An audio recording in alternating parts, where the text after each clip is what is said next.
Wanted to get to part two of this conversation, and that's not about Google, but about Supreme Court Justice nominee Amy Coney Barrett. In today's headlines, we said that the Associated Press has revealed Supreme Court nominee Barrett served for nearly 3 years on the board of a private Christian school which barred openly gay teachers, effectively barred admission to children of same-sex parents. Trinity Schools runs schools in Indiana, Minnesota, and Virginia affiliated with the secretive religious group People of Praise, of which Barrett is a longtime member. That's just the latest news. The schools teach that homosexuality is abomination against God. You have urged Senate Democrats to use every procedure possible to block her confirmation. Why? A Barrett confirmation is a catastrophe. We don't know a fraction about her. This is like getting married in 3 weeks, except it's not getting married. It's choosing somebody who's going to govern us effectively, decide the rules of our democracy, the rules governing our bodies, the rules governing our intimate relationships for 50 years.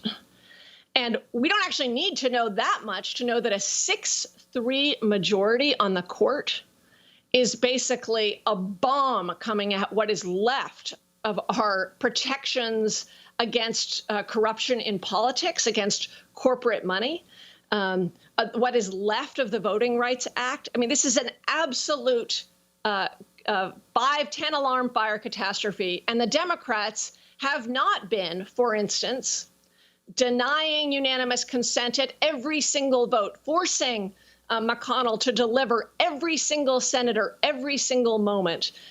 There's techniques that have already, opportunities that have already passed.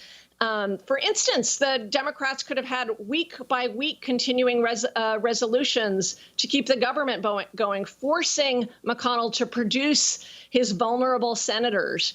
And there'll be moments coming up this Thursday. But what I hear from the Democrats is, well, that isn't sure to work or isn't likely to work. That is not the question. If there is a 1 in 500 chance that a 2-hour delay caused by impeachment, let alone a day delay caused by impeachment of Bill Barr, for instance, would lead to enough disruption that enough Republican senators would say, McConnell, you're asking too much. I'm not going to be there for you.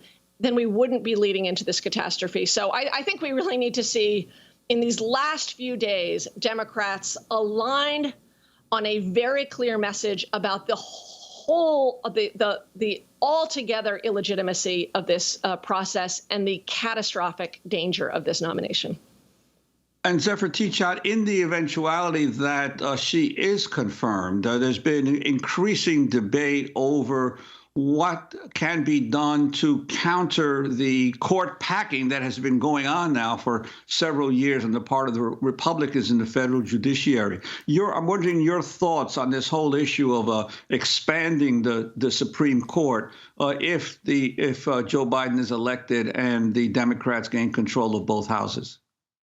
Well, I have been arguing for rebalancing the court for a long time. I think it is a small d democratic necessity. It's solidly constitutionally grounded.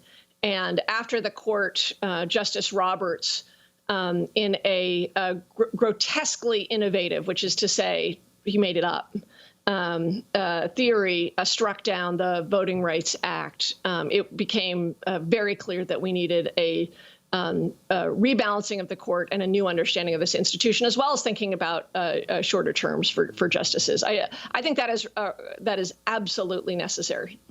And finally, and I know you have to go, the Supreme Court decision that just came out around voting rights, so the Supreme Court issuing a 4-4 ruling on a voting rights case in Pennsylvania. So significant because this was a victory for voting rights advocates. It shows the court is evenly divided on these issues. Of course, the election is going to be key.